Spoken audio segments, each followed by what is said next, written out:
So Operation Kansas has started. What was the offences you were accused of? What were they trying to pin on you? This is where the public, I want to expose this.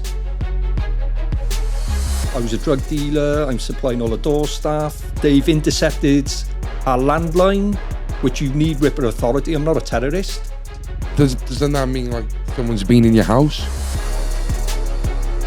You always think of they look after their own, but you was their own in a sense, and that's why I'm a bit like... There was not one bit of evidence. I was never ever charged whatsoever for any of these criminal offences.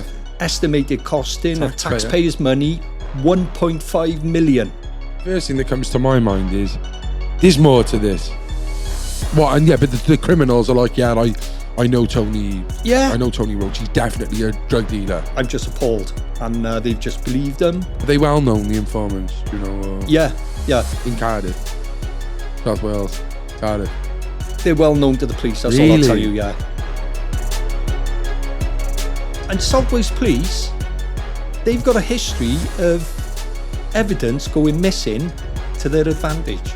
Looking at that, I know without looking at any of the evidence you've just put forward, to them, they don't want to bother with criminals. They think you're a criminal. What's going on, people? Welcome to the Central Club. This episode is brought to you by Re-Inspire Printing and Neil McAvoy Law. If you haven't already, make sure you subscribe to the club and hit the bell button to be notified for future content. Since the start of the podcast, we've covered a bunch of stories on true crime and injustice. No matter how much we are aware and want to eliminate corruption, you can rest assured it's still alive in our society on one level or another. One thing we're proud of here is the fact we're able to highlight and revive people's injustice to give people inspiration to get through their lives, but also raise awareness. Awareness that this could be you. I think the worrying thing is that when it comes to wrongful convictions, accusations and dismissals, is that it can happen to anyone. Nobody is safe on both sides of the law. Today is an elaboration on that. Sitting next to me is someone who's been affected not just by the events leading up to, but what happened after and ever since, really. This man was a stand-up officer in the South Wales Police with a career spanning over nearly 2 decades and with awards and accommodations to show he was clearly well respected. But this came to an abrupt end going back in 2015 when he was unlawfully dismissed from the force and is still trying to get the justice. I think this one will be very interesting. Ladies and gentlemen, I welcome you former police officer Tony Roach. Hello. Thank you for coming, Tone. That's all right. It's been a long time coming, really, this, haven't it? We've spoken a few times. Yeah, it's long time coming. There's still things, going on. Even, I'm trying to get justice, and even South Wales Police, their responses, I've got evidence there. They've colluded, they've lied, fabricated evidence, and they've just failed to investigate the new evidence I've got to evidence I'm subject of a miscarriage of justice. Well, I can see you're very passionate about it. Every time we speak for hours. And, you always come in with paperwork. You've always got the evidence in front of you. You'll type up stuff for myself as well. And I can see you're very passionate about it. So, we will get into that, definitely. I think the first place to start off, really, is how did you become a police officer? Ever since I was little, I've always wanted to join the police force. I remember putting an application form in and it got knocked back. I joined the Special Constabulary. Then obviously I was asked then to represent the South Wales Police football team, which is high standard in the Welsh League. And I think that sort of helped me. And I joined the job then in February 1997.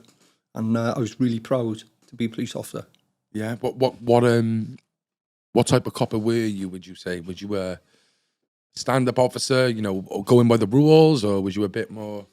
No, it's I would describe myself as an excellent officer, very, very streetwise. You wouldn't take the first story because by the time you went in and spoke to somebody, you could go in and see somebody who's got a knife in them.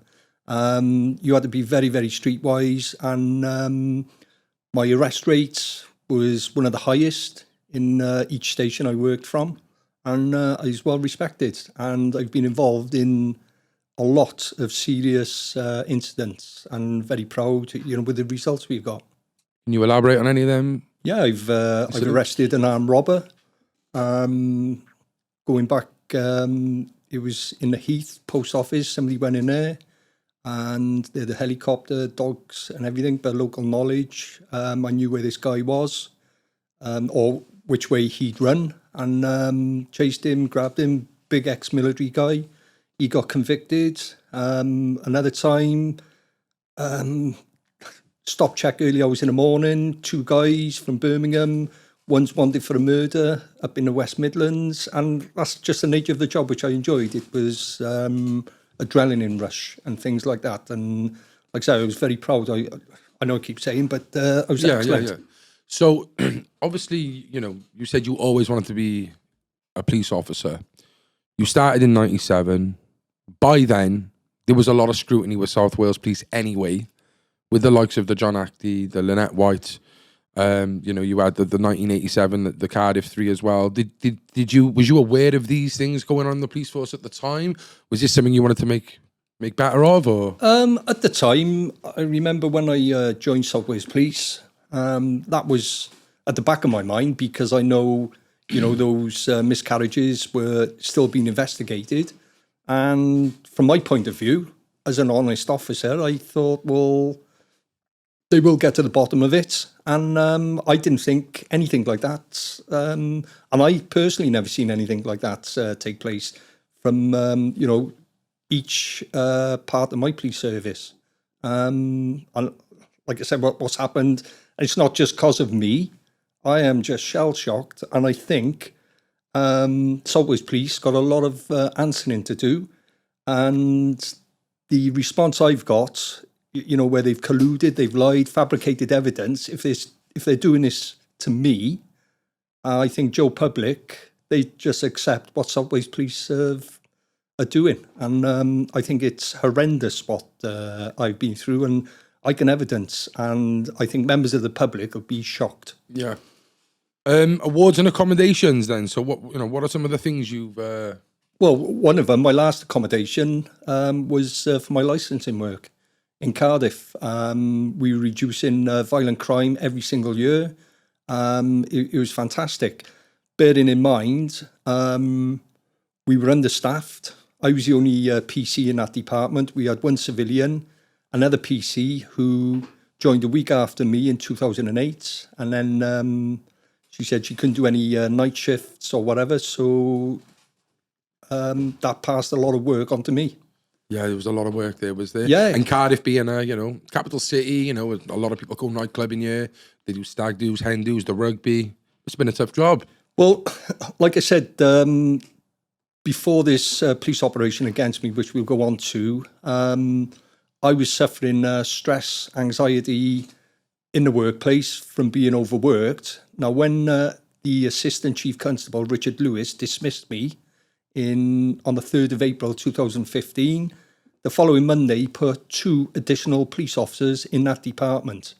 And then 6 months later, he's gone to the press with Sophie Howe, and you can look at it online, and he stated the Cardiff licensing department cannot cope with all the work. It's the busiest per square mile for licensed premises. And that's him then reporting 6 months after, and that was like a knife in my stomach. Yeah. It's not just like, you held that down on your own without them two, but then it's like the kick in the teeth where it's like... Yeah, and it's, so you look at that, and if you look at violent crime when I was in there, it was being reduced every single year. Well, you can see the pressure I was under. Yeah, of course. Well, before we go on to the licensing then, what type of other jobs were you in the police officer? I was joined obviously as a response. I worked in Cathays, Roath, went up to Lanarkshire. I became the community officer for Rubina, well respected up there. While I was in Lanarkshire, each year I had the most arrests in the station. I went on... That sounds like you're arrest happy, No, it's because I've always been proactive. Yeah. And, people are paying their taxes and things like that for the police, and I enjoyed Were you the an job. officer who was like kind of feared in a way, like growing up, there's certain police officers where I'm like, oh fuck him, he's nuts, or he'll fucking beat you up, or was there like any of that with you, or was you just more just a respected guy where people understood you? I think a lot of people respected me, in the communities and that. And that was being that if there was a crime committed, I would take positive action and I would arrest. And, I've worked with some officers and I think, well, you should be doing it this way or whatever. But I can hold my hand up high. I was well respected. Perhaps I was feared because everybody knew I would take positive action. Yeah. I've also done a traffic attachment. What was that like? It was okay. It was, everybody you speak to, I'd love to drive a fast car, but we had Volvos at the time. Didn't have the T5s. Yeah, and it was nice, but you're working on your own all the time, and I just didn't enjoy it. I love driving fast, but it's not all about fast. It's I like the banter with the boys, and had I stayed on the traffic, I would have had to have come off the riot police, the PSU, which for me, that was fantastic, the Cardiff City and everything. Best job, like, is it? Oh, it's brilliant. It's good banter, and it was nice working in a station, and then you get taken out of there and you're doing, public order. Yeah. Fantastic. Loved it.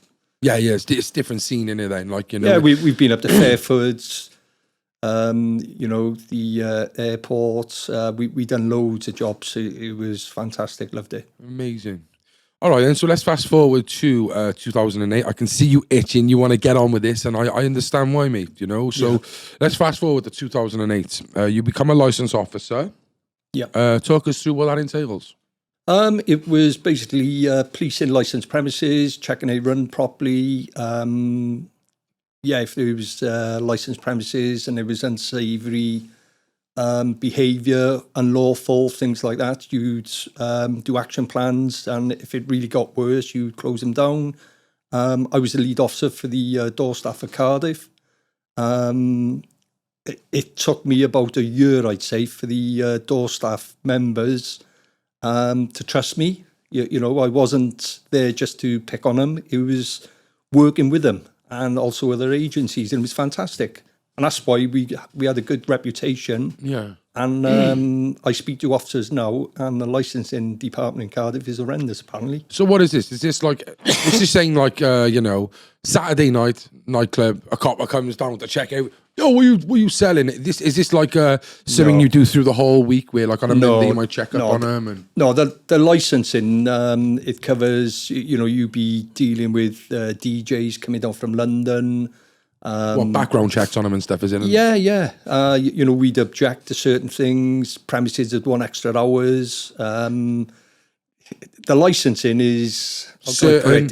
Well, there's one I know, like, because obviously being a fan of music, there's one that, like, they is it called Rule 411 in London? They're not allowed to play grime raves because of the violence, so they put this rule in like every time the police. Is that what you do, type of thing? Did you look at an event and say, well, this could cause drama? Yeah, and if it was going to go ahead, if we decided, we put certain conditions, perhaps extra door staff or plastic glass vessels or certain, cut the numbers down. It was great. Did you, was you more anti against, was you against him more, or did you think clubs flourished more when you was there? Was you quite a lenient officer when it came to it, or? Not lenient. I do my job. Sorry, I do my job, and I was well respected. And I wasn't there just to pick on people or put my police hat on. You will do this, you will do that. I was there, to work with them. Yeah. Because at the end of the day, you're taking their livelihood away. So if there was problems, I'd give them action plans and work with them. But then certain premises, obviously, you couldn't. Okay, so talking about certain premises, when did the crack start to show? I would say the crack started to show for me was, I would say, in 2011, 2012, I started suffering stress in work.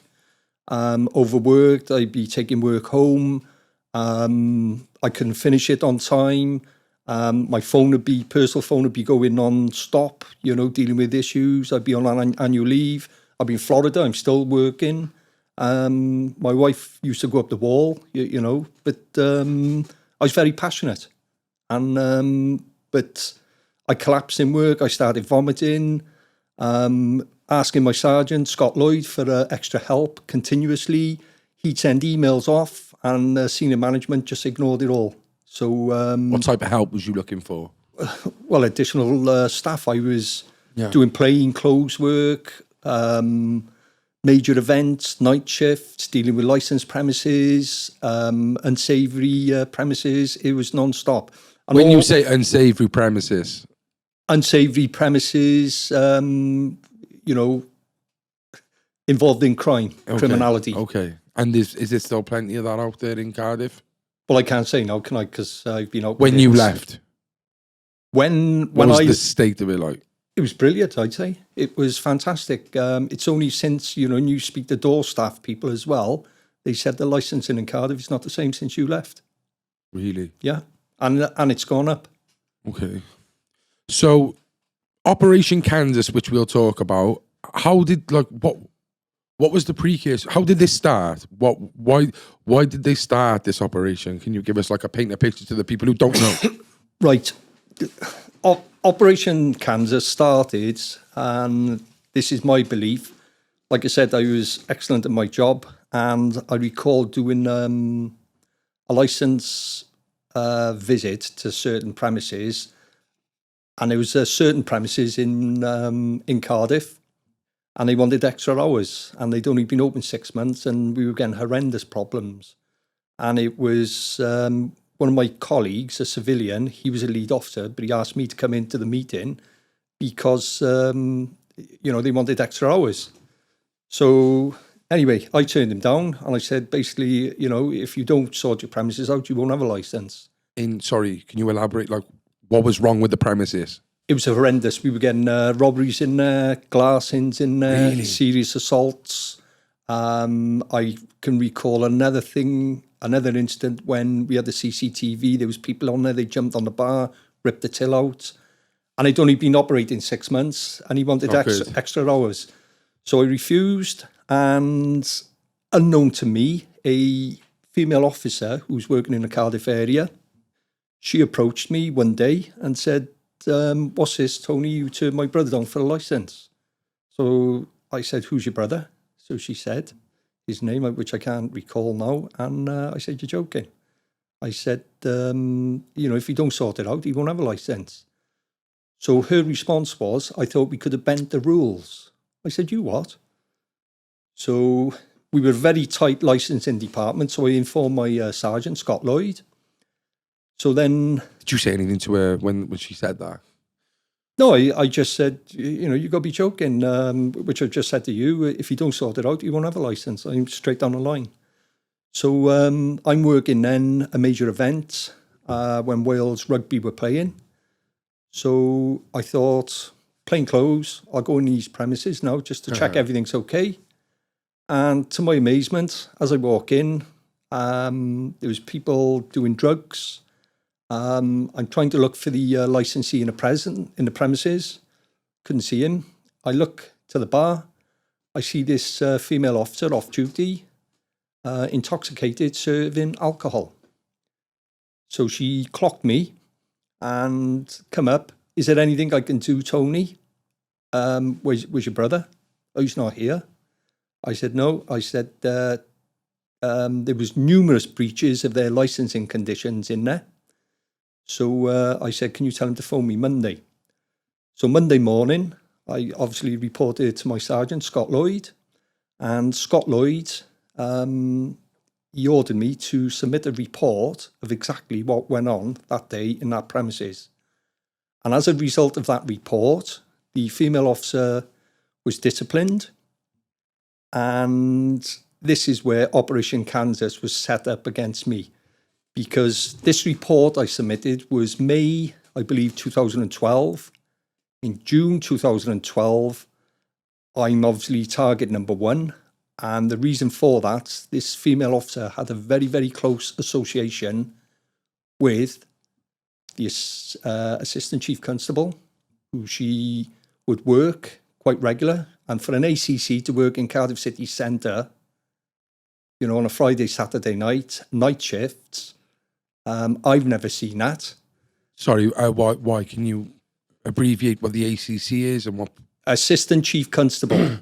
And they're working in They're working on a Friday, Saturday night shift. just on a normal bobby shift, is it? On a normal night shift. And from my experience, nearly, 18 years, I've never ever seen an ACC. I've seen a chief constable now and again for a couple of hours. Just doing the odd, like, I'm doing a bit of work with the lads. Like. That's right, yeah. So without you having to say this, I can imagine what you're trying to say is there was some sort of like relationship between the two of them. Well, what I'm saying is there was a very close association with senior officers, and I think it's like working in Sky. I'm joking, but it's this is why I believe, and it makes sense why I was targeted, because this female officer was disciplined, and obviously I'm target number one. So Operation Kansas has started. What was the offences you were accused of? What were they trying to pin on you, do you think? Right. This is where the public, I want to expose this. I was accused of numerous things, from taking cash envelopes. I was... From licensees? From licensees for favours. 2 known criminals I know were making false allegations via Crime Stoppers about me. They've also submitted reports about me. I was a drug dealer. I'm supplying all the door staff. I've given evidence out to licensees. I'm selling drugs to door staff. My wife also had she had her own business. I was guilty of income tax fraud, and this Operation Kansas went on for 18 months. And you look at it, for 18 months, there was not one bit of evidence. I was never ever charged whatsoever for any of these criminal offences. And as an experienced officer, if you get allegations or reports of corruption, the first thing the police would have to do is verify it. Is it true? Yeah. And obviously they've just... and because I've got disclosure now, I can see the names of these known criminals, and I'm just appalled. And they've just believed them. There's even the commissioner who's met with one of them. He's involved. Met with one of the criminals? One of the criminals, yeah. So are they informants then? Yeah, criminal informants. And, even when all this was going on, I was never ever charged. And I've asked the police, why haven't you arrested these two for perverting the course of justice? And they won't even respond. All right, so this is quite like a lot to digest and like kind of work out. So first of all, if it's an Operation Kansas, are you aware of this operation whilst it's happening? No, I wasn't aware at all.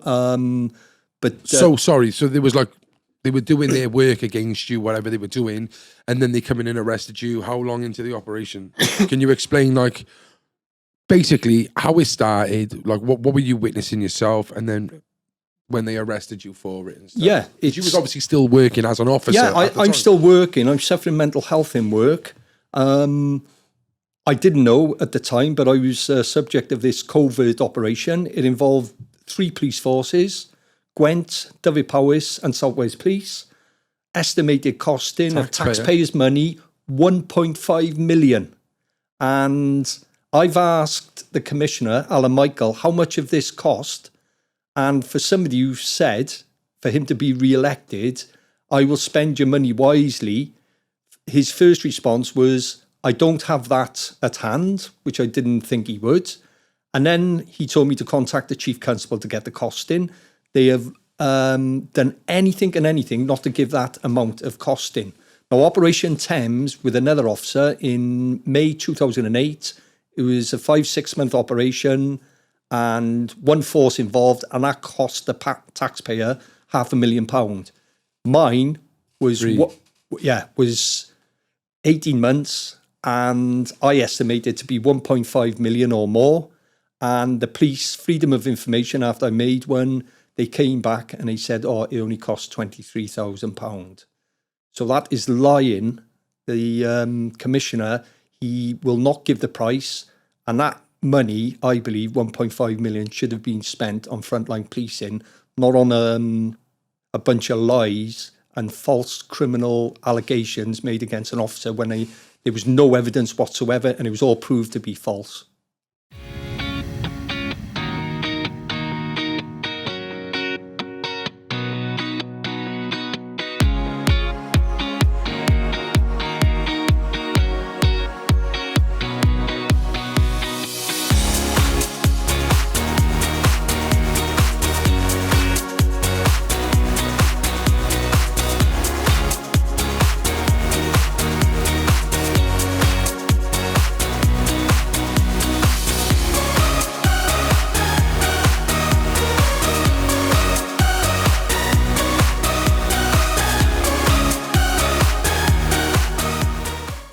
So it's hard to wrap your head around.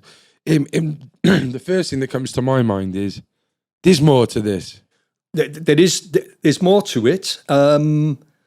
They've spent all this money and they wanted a result at the end. So I've got evidence there where they were doing entrapments, police stings on me.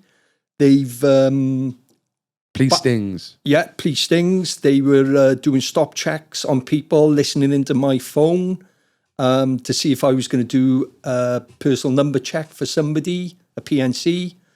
But I'm squeaky clean. I'm not that stupid. I've also been threatened. There was another police sting. I was threatened in a pub. And I can remember going in this pub. It was in the San Martin pub. And it was undercover police officers in there.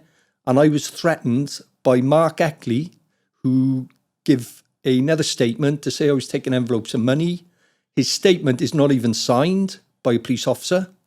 And also, he's in touch with Barry Kerslake. I've got another statement when he's saying, I was contacted by Barry Kerslake to give him a copy of the audio when he taped me, because it was another entrapment. Barry Kerslake, so he could get further authorizations, has lied to his senior bosses. He's even said that we've built a two-bedroom extension onto our home. It's the same footprint from when we moved in there. It's just horrendous. They've intercepted our landline, my personal mobile phone, which you need Ripper authority. I'm not a terrorist. And your landline? My landline. Doesn't that mean like someone's been in your house? Yeah. Barry Kerslake has also turned round and said my wife locks the internal door to our bedroom and that's where they keep all the money. Now, there's no way anybody could see we've got an internal door into our room, into our bedroom. When I've made these complaints about Barry Kerslake, working with criminals, perverting the course of justice. Now, if you look at Wales Online, I think it was last Friday, there was an officer from Merthyr who was dismissed because he refused to disclose he was associating with criminals up in Merthyr. Well, Barry Kerslake has been associating with criminals, not only associating with them, trying to set entrapments and perverting the course of justice, and Southwales Police will not investigate him. So why? Yeah, so this is what I want to know. So there was ex-criminals who have tried making statements against you.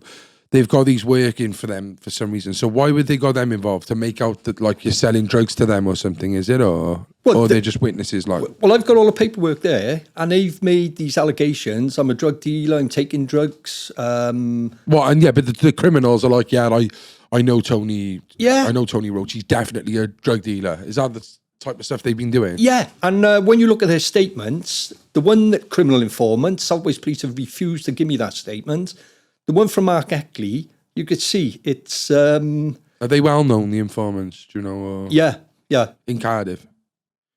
South Wales? Cardiff? They're well known to the police, that's all I'll tell you, yeah. He's trying to prize that out.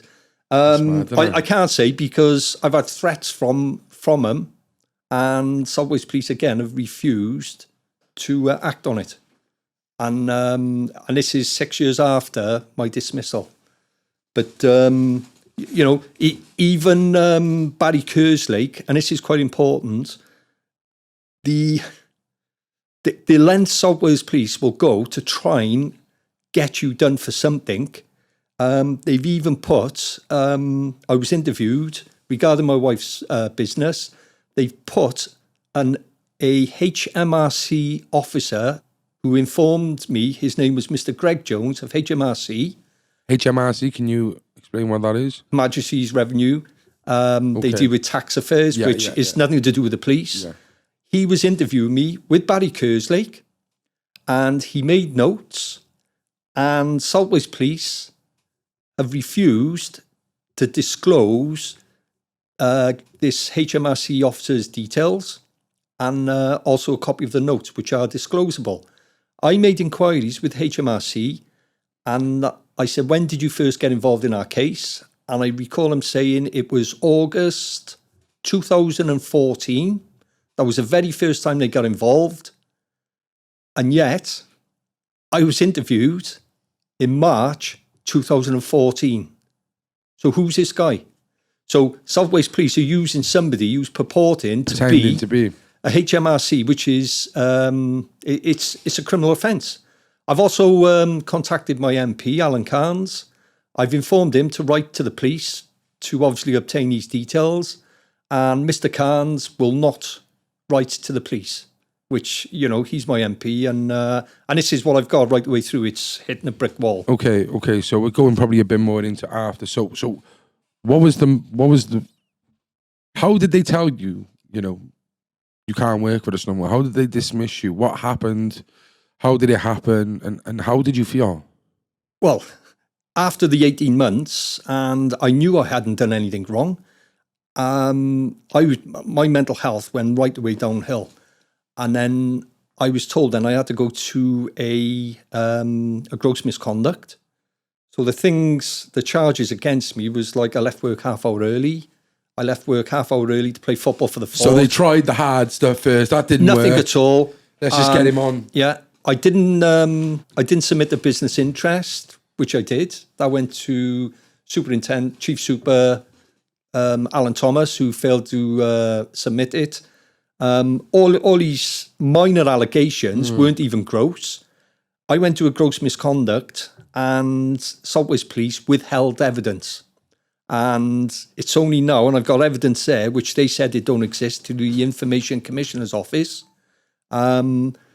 Witnesses were refused to attend. It was a flawed.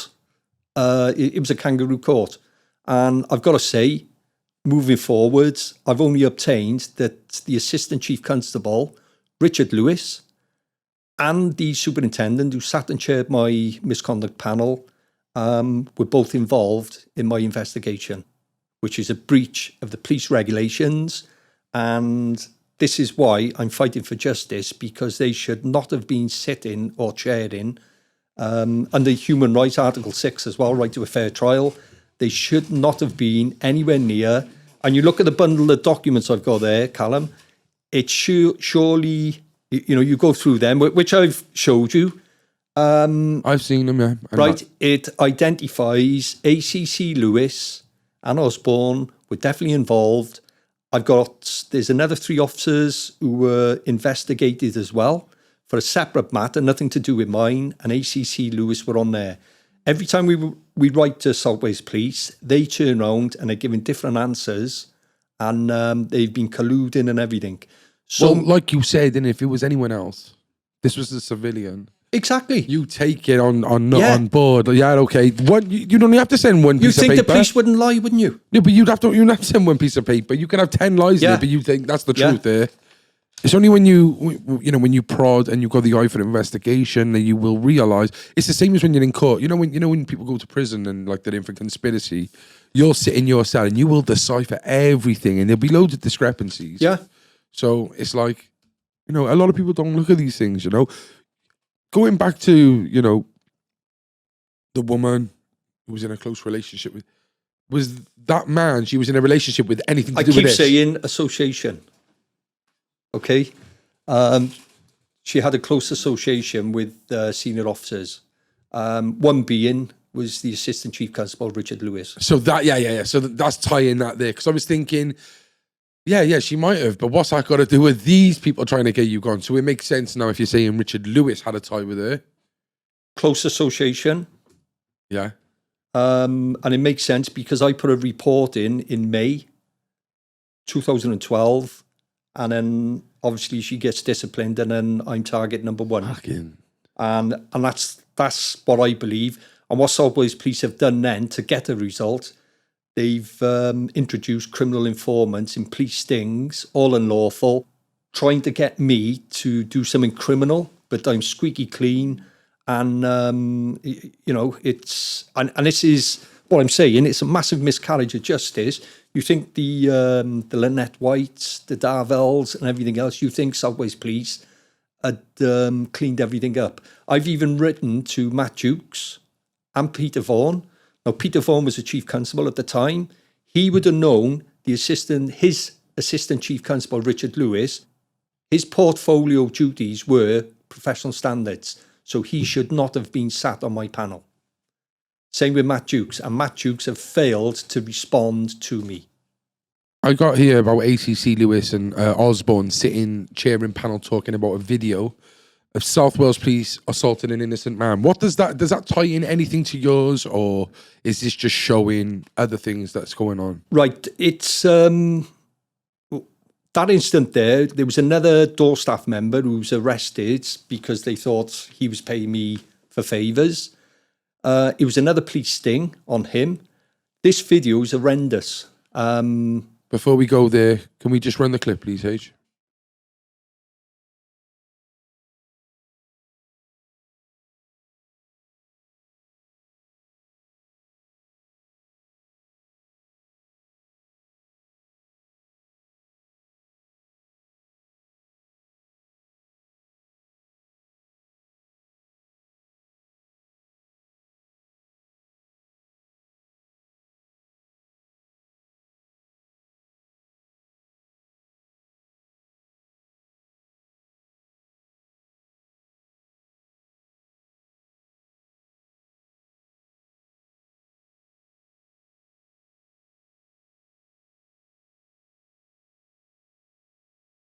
That's terrible, that, isn't it?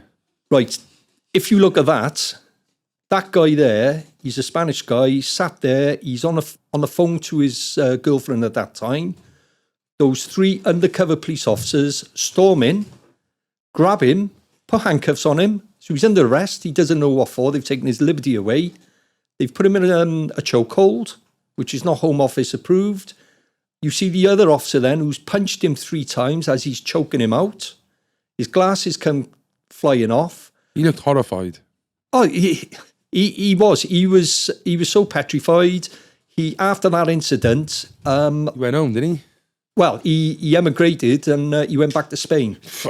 Now, again, this is the professional standards. This video was sent to the professional standards to investigate that serious assault. And the superintendent at that time, Andy Valentine, who was head of the professional standards, and I believe Alan Michael and the IOPC were happy there was no offences. There's no offences. What are they watching? Exactly. So, my case and others, you can see South Wales Police professional standards will only investigate what they want to investigate. Yeah. Talk about your mental health, mate. How you been through all this? Oh, it's been horrendous. When this happened, I'm still suffering now with mental health. I'm on loads of medication. You embarrassed at all? Not just for the police, but for yourself. Like, have you ever felt embarrassed, like, to other people? Like, you was a stand-up, like you said, a well-respected officer, and now you've been betrayed in a light like you're a criminal. Well, if people don't know the true story, what happened, if people look at me, they think, oh, well, he must have done something wrong because he had the sack. Well, no. Again, because the police won't lie. Yeah. And, I nearly committed suicide with all this, and I end up in the crisis mental health, which obviously is horrendous. I don't really want to... Well, we can... Because I'm still suffering. Well, sorry, okay. But talking about the team they referred you to, the police, didn't they get hold of your files or something when they assessed you or something about... No, I went for my police deferred pension then, and the South Wales Police Occupational Health, Saffron Burton, we went in there was documents missing, so I got turned down for my police pension on ill health. I made a complaint. I was then had another one, and I took an ex-officer in with me. We had covertly recorded it.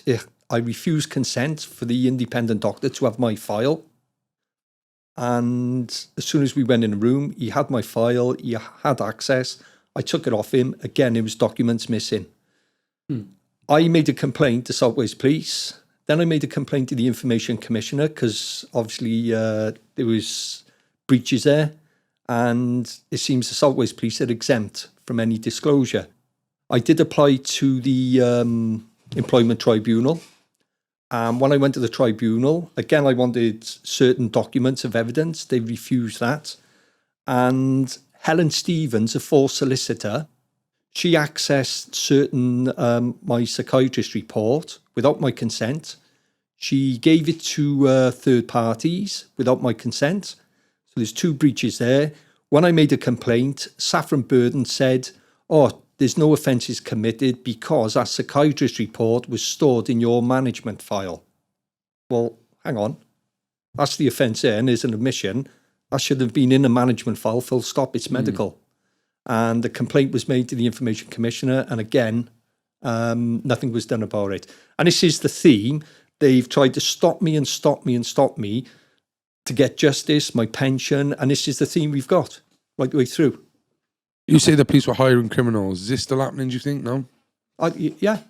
I would, from my point of view, and it's not sour grapes, I think it's disgusting. I remember Matt Duke saying a couple of years ago we would never involve criminals as informants. Well, I'm sorry, Mr. Dukes. I've asked Mr. Dukes for numerous meetings and they failed to respond.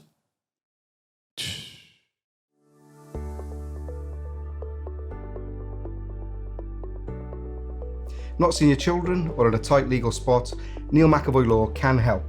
We don't give legal advice, but we know good people who do. So if you want somebody on your side, giving it 100%, get in touch. Quote the Central Podcast for discount and we will be on your side. Diolch yn fawr. Do you need a work uniform? Want to start a clothing brand? Or maybe you have a football kit that needs a logo printed? Well, if I was you, I'd get in touch with the Re-Inspire Printing Company down Treforest Industrial Estate for the finest printing and embroidery in Wales. I use them for my custom-made mankini, but you could use them for t-shirts, hats, hoodies, and many, many other things. It's crazy, isn't it? Yeah. It's disgusting. What when you was dismissed, like I'm just talking about, I know it's not like kind of don't want to go into your mental health, but like, yeah, where was you in your mind? Like, did you have nothing to do? Did you want to get straight into putting this right, or no? It's only help from ex-officers who's helped me.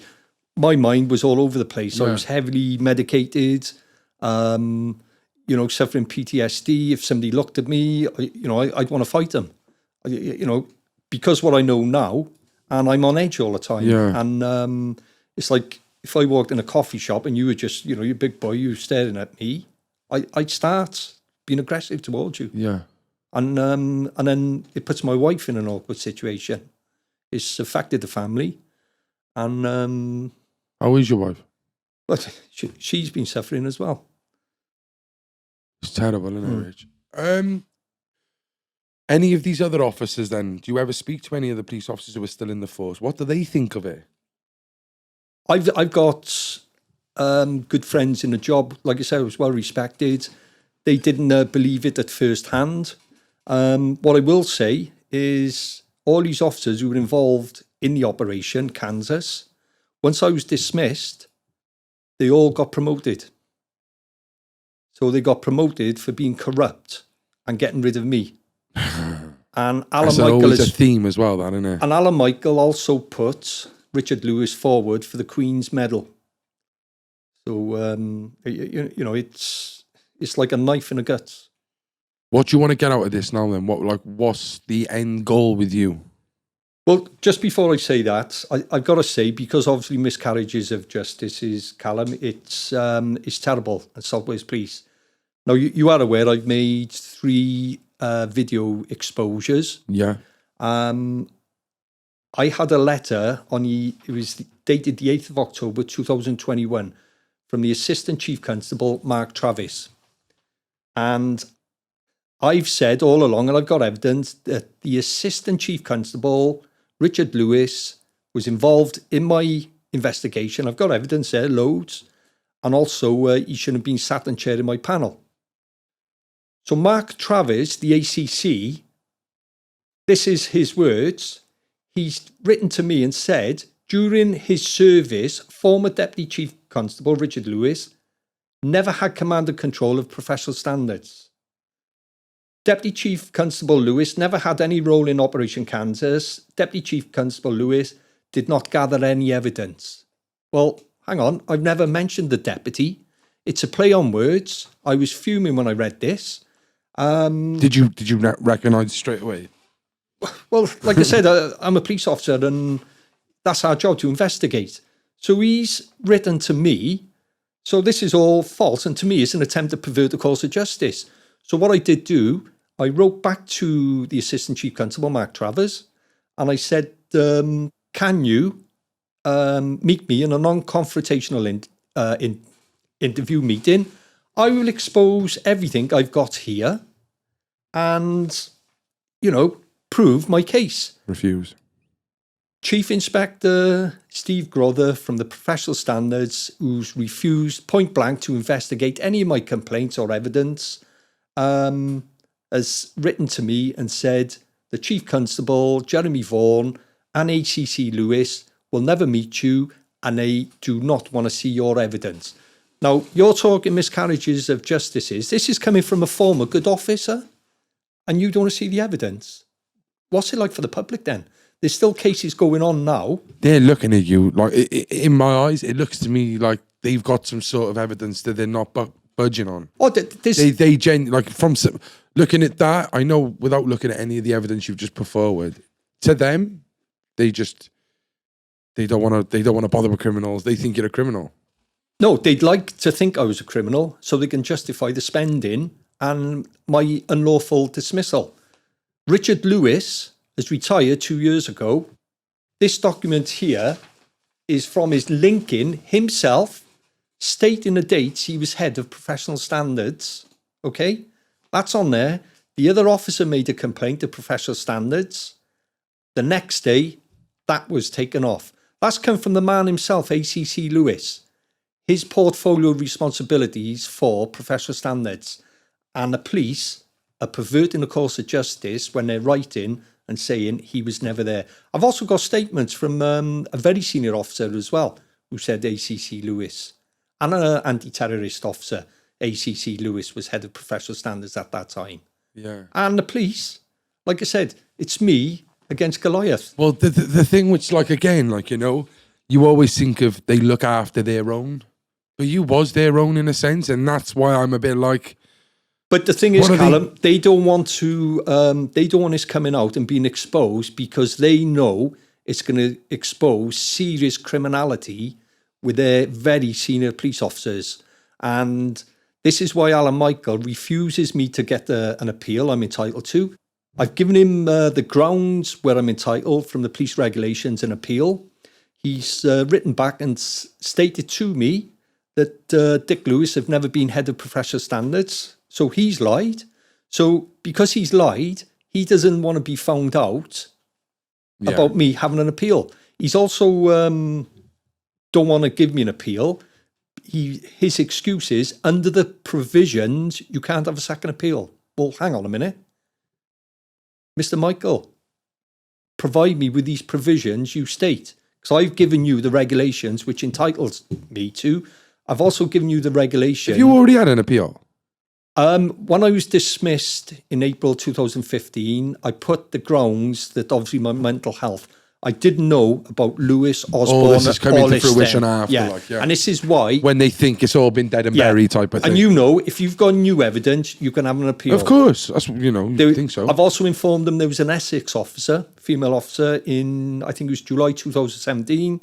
She went to a misconduct, dismissed, and I found out somebody was on her panel who shouldn't have been, and she was entitled. I've even, she had her job back, sorry. But the Federation as well. Has the damage been done with you guys then? Well, obviously it's done. They're trying to hide. What I'm saying is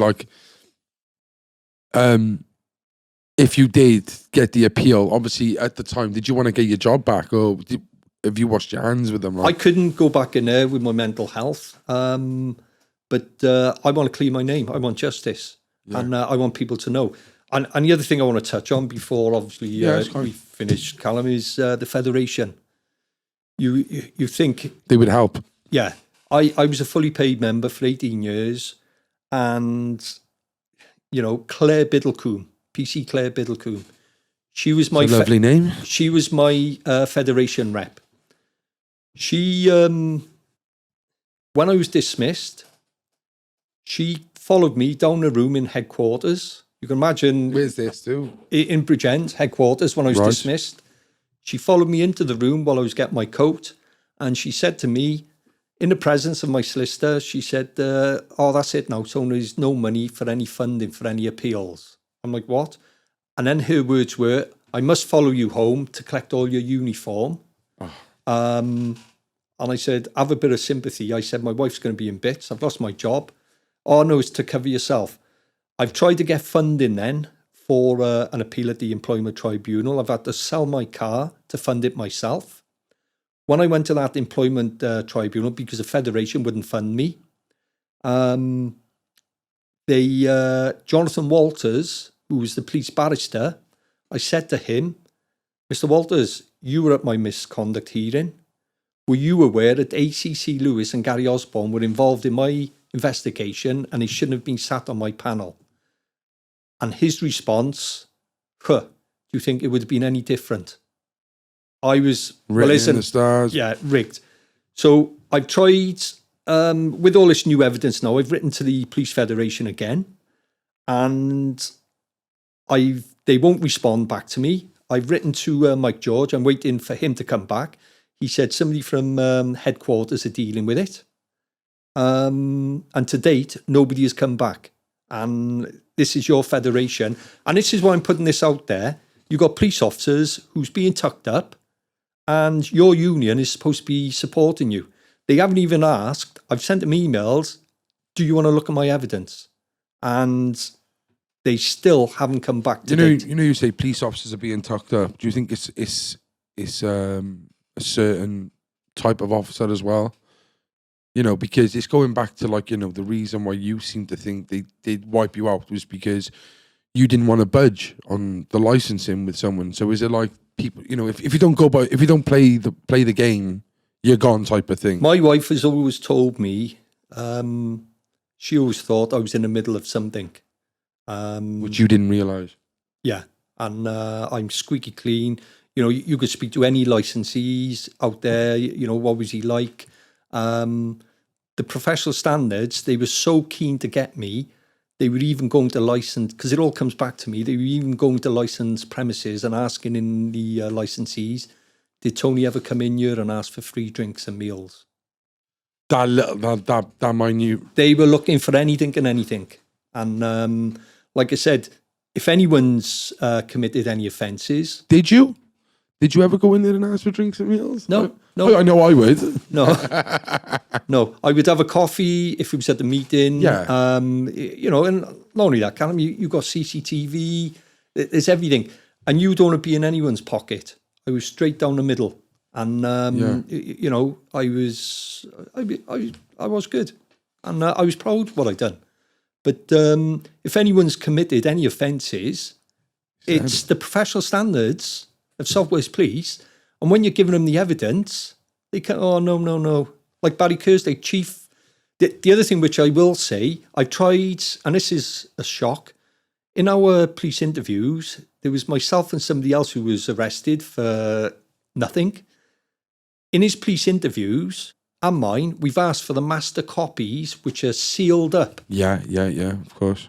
We've spoke to or emailed Daniel Richards from the professional standards team to go down, and we've been asking for years to access these because they've taken conversations out. When we went down there, it was another police sting. There was 2 PSD officers waiting for us, and they were getting high rates, everything. And, what do you think they've taken out? What was said? There was things in there. I don't want to say on air at the moment, Callum, because obviously we know what's been taken out, and I don't want them to know at the moment. Oh, okay. But they obstructed us not to view them, saying we cannot go in together to examine our master copies. So to me, and then I get a letter from Chief Inspector again, Steve Grover.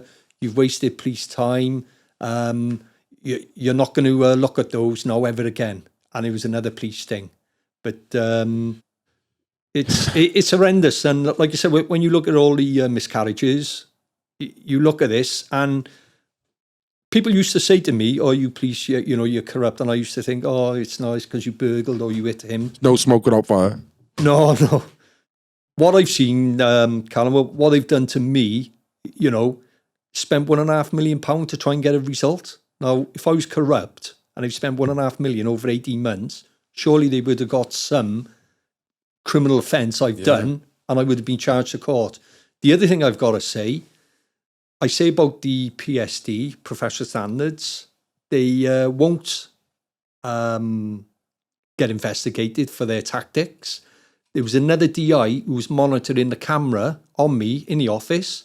They also put another undercover officer in my office for 18 months. What do you mean, your office? We had a big open office. Right. How many would be in there? Oh, there'd be about, I don't know, 15, 20 people. On licensing or No, we were small. There was different departments in there. Okay. And you had an undercover officer who was there. Sat across my desk. And he was there just to watch you. Yeah. And what was he pretending to be then? Oh, like an analyst or something. And they're fuckers, isn't he? but what was worse, the other one, the DI. Do you think like when you left and he's like looking for all your stuff and that, or do you think he's just trying to listen in on phone calls, or Probably recording me, writing notes, whatever. Fucking But mad. even the boys in the office, they said once I was arrested, they never seen him again. But the other guy who's monitoring me, because they put cameras on my desk, microphones, my computer, everything was bugged. and that's where all the money's adding up in all these Yeah. little devices and stuff. And one of the officers who were monitoring me there, he ends up getting dismissed from the force.